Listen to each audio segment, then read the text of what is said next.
बहुत धन्यवाद। माननीय श्री इमरान प्रतापगढ़ी जी 15 मिनट। धन्यवाद सभापति महोदय।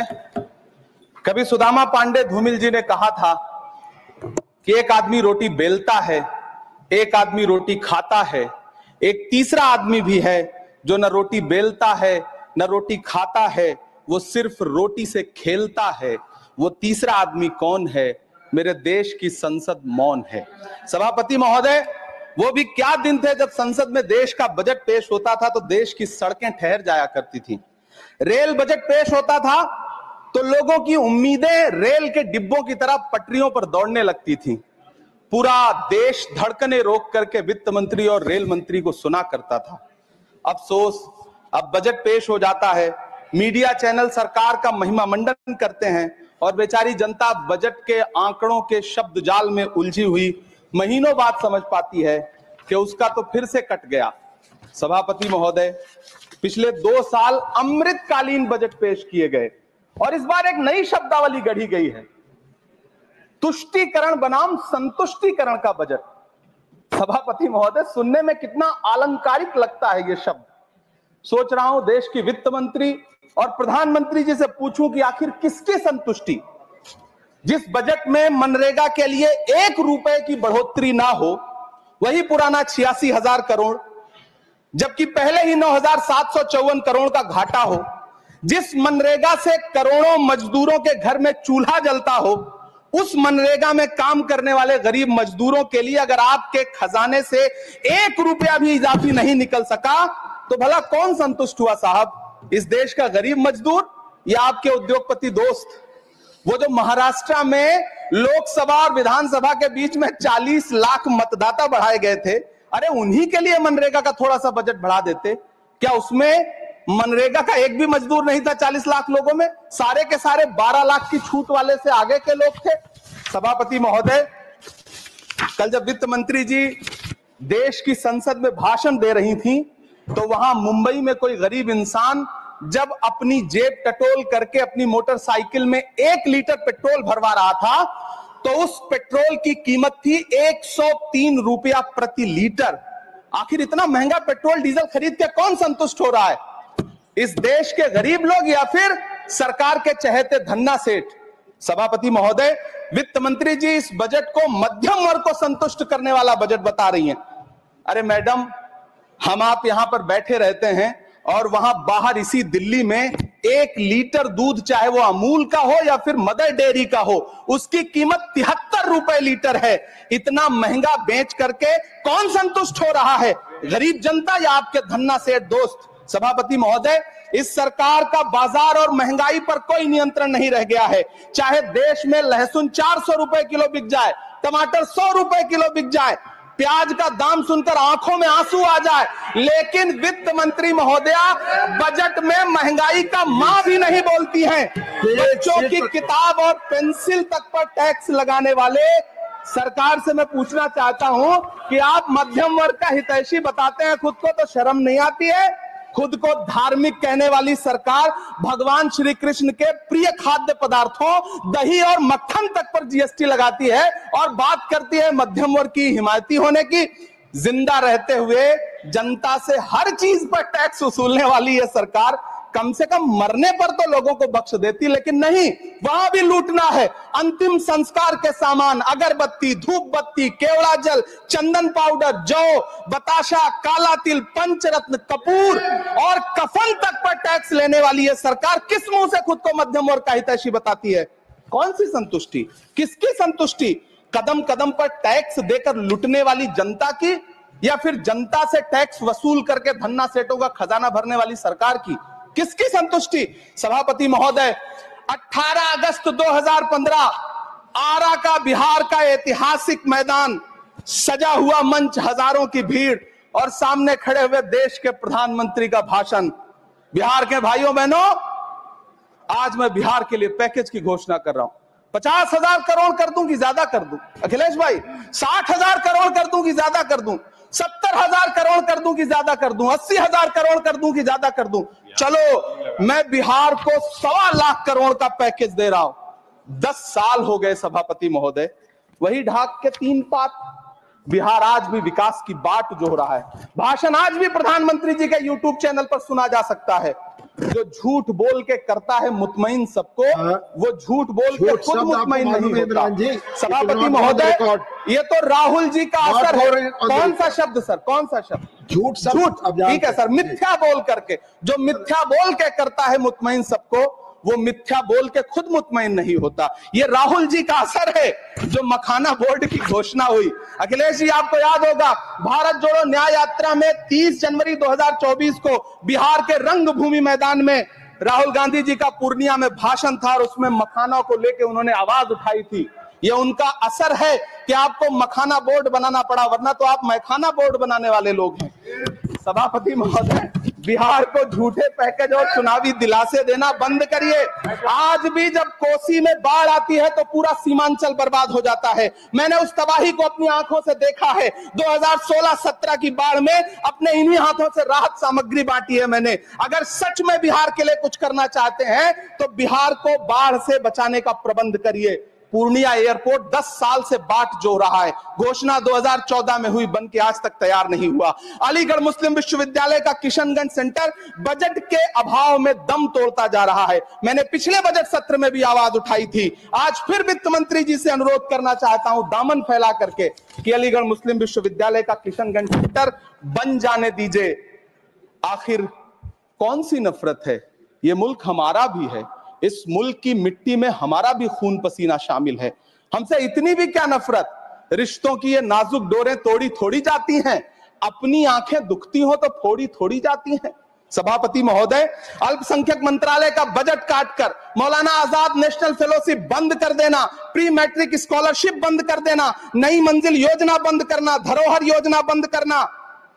2024-25 के बजट में माइनॉरिटी मिनिस्ट्री के लिए 3183 करोड़ रुपए की घोषणा हुई, लेकिन देश को हैरत होगी कि बाद में समीक्षा करके लगभग आधा कर दिया गया, 1868 करोड़ रुपए।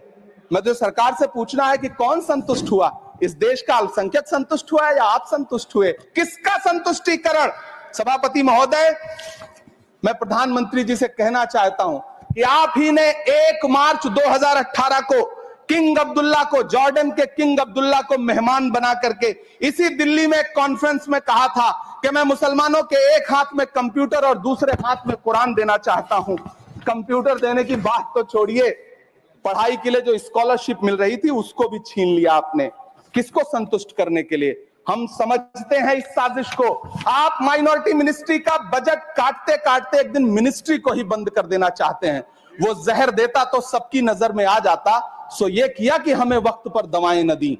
सभापति महोदय, मैं तो वित्त मंत्री जी से पूछना चाहता हूं आपके माध्यम से कि शायद आपको पता ही नहीं है कि गृहस्थी चलाने वाली एक गृहिणी की मुश्किलें क्या क्या होती हैं। आपने कभी सोचा भी नहीं होगा कि जब वो किचन में सब्जी बनाने के लिए कड़ाई में तेल डालती है तो उसके साथ उसके आंसू भी गिरते हैं। सभापति महोदय, शायद उन्हें पता भी ना हो कि एक छोटी सी गाड़ी और एक छोटे से फ्लैट का ईएमआई भरने के बाद इस देश का एक गरीब इंसान जब अपने बच्चों की फीस भरने के बारे में सोचता है तो उसे कितनी खुशियों का गला घोंटना पड़ता है। शायद उनको पता भी नहीं है कि फसल बेच करके बिटिया की शादी का सपना सजाने वाला किसान जब अपनी फसल बर्बाद देखता है तो कितनी रातें सो भी नहीं पाता है। सभापति महोदय, शायद वो कभी इस पीड़ा को समझ ही नहीं पाएंगी कि परिवार के किसी एक सदस्य को कैंसर जैसी बीमारी हो जाए तो घर और जमीनें गिरवी रख उठती हैं लेकिन इलाज नहीं हो पाता। सभापति महोदय, इसी देश की संसद में कभी स्वर्गीय सुषमा स्वराज जी ने कहा था कि जब देश की करेंसी गिरती है तब देश की प्रतिष्ठा गिरती है। एक तरफ कोलंबिया जैसा छोटा सा देश और उसके प्रधानमंत्री गुस्तावो पेत्रो खड़े हैं जो कोलंबिया के नागरिकों को हथकड़ी लगाकर लाने वाले जहाज को अमेरिका बैरंग वापस लौटा दे रहे हैं, और दूसरी तरफ हमारे प्रधानमंत्री जी खड़े हैं जो बेड़ी और हथकड़ी लगा करके लाए गए बेटों के अपमान पर एक शब्द नहीं बोल रहे। सभापति महोदय, मैं इतिहास के पन्ने पलट रहा हूं, मुझे 2 किरदार याद आ रहे हैं। एक तरफ निक्सन के 7वें बेड़े की धमकियों के सामने लोहे की तरह अडिग इंदिरा गांधी खड़ी हैं, तो दूसरी तरफ खुद ही नमस्ते ट्रंप का नारा लगाते हुए प्रधानमंत्री जी खड़े हैं। मेरे कानों में सुषमा स्वराज जी की आवाज गूंज रही है। बहुत कम बोलने वाले डॉक्टर मनमोहन सिंह ने बहुत ज्यादा बोलने वाले प्रधानमंत्री जी को जब देश की बागडोर सौंपी थी तो $1 58 का था। आज 85 से 87 के बीच में झूल रहा है।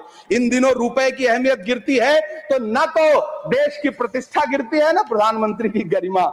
जिस देश में 80 करोड़ लोगों को 5 किलो राशन के लिए कतारों में लगना पड़ता हो, उस देश में यह सरकार 12 लाख तक के टैक्स न लेने के लिए अपनी पीठ थपथपा रही है। हुकूमत इस कदर आवाम पर एहसान करती है, ये आंखें छीनती है और चश्मे दान करती है।